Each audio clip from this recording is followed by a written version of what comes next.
va essayer de faire un essai. On essaye. Bon, en attendant, je vais vous interroger sur l'appareil photo. Alors, qu'est-ce que ça change, je dirais, par rapport à une caméra? Bon, certes, c'est plus petit, c'est plus léger, mais qu'est-ce que ça apporte d'autre? Pourquoi j'ai un appareil photo? En plus, il ne me sert même pas à faire de photo, mais bien à filmer. Donc un boîtier photo pour faire des films. Pourquoi? Parce que le rendement, sans trop rentrer dans les thèmes techniques, mais le rendement final, le rendu de l'image est assez impressionnant en termes de, voilà, de fond focal, de netteté. On a une vraie plus-value à faire, déjà esthétique, c'est vraiment plaisir à faire de l'image, à composer de l'image. Et vu que tous les gens ici sont d'abord des passionnés d'image, tous les techniciens, voilà, il y a un œil esthétique assez important. Et bon, voilà, ça nous permet de... On redécouvre un peu notre travail et la manière On passe actuellement un appel. Ah, on va essayer. Charles, je vais vous laisser parler à vos camarades. Afghanistan. Donc ils sont à Kaboul, hein, dans la capitale, afghane. Oui, Major Bulletin, petite image de Kaboul. Oui, bonjour Major, c'est l'enseigne de vaisseau Aran. Oui, bonjour. Bonjour, ça va bien? Vous êtes en direct, Major? Ah, bah écoutez. Donc voilà, Major, donc vous pouvez me confirmer, vous êtes bien en Afghanistan, hein, vous n'êtes pas... Non, je confirme, on est à Kaboul. Il est à Kaboul, il est 17h40. Quelle température vous avez à Kaboul? Oh ben là, la température commence un petit peu à baisser. Pendant quelques mois, là, on a frisé les 30-35 degrés journellement, en sachant qu'on est à 1800 mètres d'altitude. Et puis quand on allait un peu plus dans le sud du pays, comme à Kandahar par exemple, ou plus à l'est, à Canberra, on pouvait friser les 60 degrés, 66-60 degrés au plus chaud de la journée, quoi. Et aujourd'hui, voilà, les températures commencent un petit peu à baisser, il doit faire encore à midi entre 25 et 30 degrés. Et, Major, dites-nous, ça fait combien de temps que vous êtes parti maintenant? Alors nous attaquons le 6e mois. Ça fait donc à peu près 5 mois et 15 jours que nous sommes partis. Il nous reste un mois juste parce que nous sommes censés rentrer le 15 octobre à Roissy, à 8h du matin. D'accord. Et donc sur place, vous pouvez nous expliquer aux personnes qu'on a ici avec nous votre rôle, votre métier, vraiment sur place, donc que ce soit en termes d'image, auprès de qui est-ce que vous travaillez? Alors, si vous voulez, voilà, nous sommes un centre presse à Kaboul, à l'intérieur du camp militaire de War House. Hein, il y a un camp multinational avec une grosse part de Français. Et nous sommes aux ordres de l'état-major des armées à Paris, qui nous donne ses consignes par rapport aux axes de communication qu'il souhaite nous voir filmer. Alors, bon, notre mission, elle est, si vous voulez, disons double. La première mission, c'est de rendre compte du travail de la force. Hein, et on filme un peu le travail journalier de cette force en accord avec les axes de communication du SEMA. Et puis une deuxième... SEMA, c'est le chef d'état-major des armées. Alors c'est le chef d'état-major des armées. Donc on a notre grand chef, qui se trouve à Paris. La deuxième mission, c'est de fournir des images aux journalistes lorsqu'il y a des crises.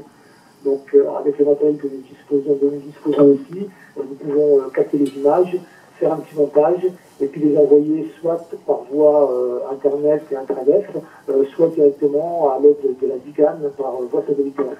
Ça arrive à l'ECPAD, donc là où vous êtes actuellement, et après ces images sont montées par le monteur d'astreinte, validées, puis proposées à la presse pour les 20h ou les 13h. Et puis la dernière mission, c'est ce qu'on appelle le devoir de mémoire, c'est d'enrichir un petit peu les archives photos et vidéos de l'établissement, hein, parce que ce qu'on filme aujourd'hui, ça fera l'histoire de demain. Donc c'est vraiment les trois gros points donc on fait les trois gros points de notre travail, quoi, si vous voulez. D'accord. Merci Major pour tous ces éclaircissements. Je ne vais pas vous retenir plus longtemps. On essaiera peut-être un petit peu plus tard de vous rejoindre. Si ce n'est plus tard dans la soirée, ce sera demain. Merci beaucoup Major. Je vous souhaite une belle fin de soirée. Bonne soirée. Au revoir. Bon après-midi à vous et au revoir. Merci. Au revoir. On va peut-être profiter maintenant pour voir des images. Qu'est-ce qu'on a? J'appelle mon réalisateur. Est-ce qu'on pourrait pas avoir des images là sur l'écran d'Afghanistan. Où est-ce qu'on est déployé aussi? On est déployé en Jordanie en ce moment. Ouais, dis-moi un décompte. Donc soit de la Jordanie, soit de l'Afghanistan. Alors, pourquoi la Jordanie? Vous savez qu'il y a une crise en Syrie, une crise grave. La France a envoyé un groupement médical, donc environ une centaine de médecins et de logisticiens français qui viennent en aide aux réfugiés syriens qui vont vers la Jordanie en fait. Voilà. Donc ils travaillent avec des Marocains. Voilà, donc on a les images. Donc on est typiquement dans un fait d'actualité.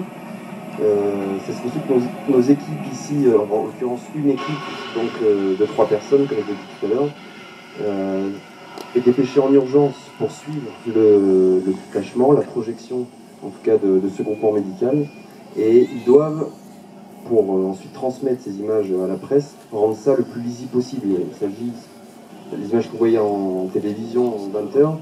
Si vous comprenez, c'est parce que le cadreur fait un effort pour rendre ça le plus clair possible. Donc voilà, là, on voit bien entre le départ de la France et l'arrivée en Jordanie, et puis et ensuite le fait de témoigner sur l'activité de ces militaires.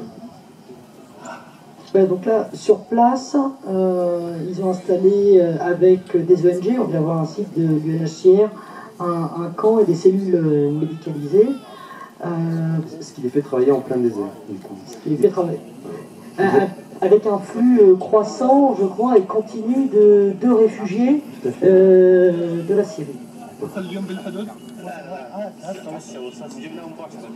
faut bien se rendre compte que les conditions dans lesquelles vous voyez travailler les médecins, c'est aussi les conditions dans lesquelles travaillent nos techniciens.